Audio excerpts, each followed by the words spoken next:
नमस्कार मंडळी. तर आज होता संडे आणि खरंच मी खूप खुश होते, कारण की कधी नव्हे ते आज फौजींना सुट्टी मिळाली होती संडेची. एनी टाईम दुसऱ्या डेला मिळते, त्यामुळं उठावंच लागतं नाश्त्यासाठी किंवा त्यांची ड्युटी जशी असेल त्याप्रमाणे. पण आज संडे होता त्यामुळे स्त्रीला पण सुट्टी आणि त्यांना पण सुट्टी, त्यामुळे लवकर उठलं नाही तरी चालत होतं, त्यामुळे मी आज खुश होते. पण मी ठरवलं होतं की आज एक्स्ट्राची जी कामं आहेत ना, जी आपण उद्या करू परवा करू असं म्हणतो, ते मला आज करायचं होतं. पण ती काही माझ्याकडून झालीच नाही, कारण की उठताना पण मी लेट उठले, त्यामुळे जेवण बाकीचं मग घरातलं कपडे वगैरे सगळ्यालाच लेट झाला.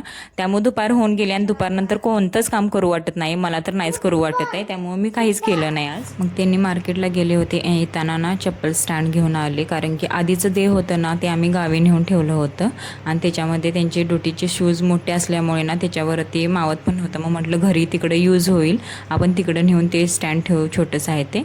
आणि हे तर मग आम्ही हे नवीन आटलं आल्यानंतरनं 1 महिना झालं तसेच चप्पले आमचे राहत होते आणि आधी आला ना गॅलरीमध्ये विस्कटत होता. मी म्हटलं तेवढे चप्पल स्टँड आणा, बाकी काय आणलं नाही तर राहू दे, म्हणून त्यांनी गॅस घेऊन आले होते. तर आज होती संकष्टी, त्यामुळे मी इथं खिचडी बनवत होते आणि शापू एक्स्ट्रा झाली होती रात्री भिजत घालताना, पण काय हरकत नाही आहे, उद्या सोमवारच आहे त्यामुळे उद्यासाठी मी ठेवू शकते. तर असा होता माझा छोटासा मिनी ब्लॉग. तुम्हाला कसा वाटला कमेंटमध्ये नक्की सांगा. आपण भेटू नेक्स्ट व्हिडिओमध्ये, तो पण बाय.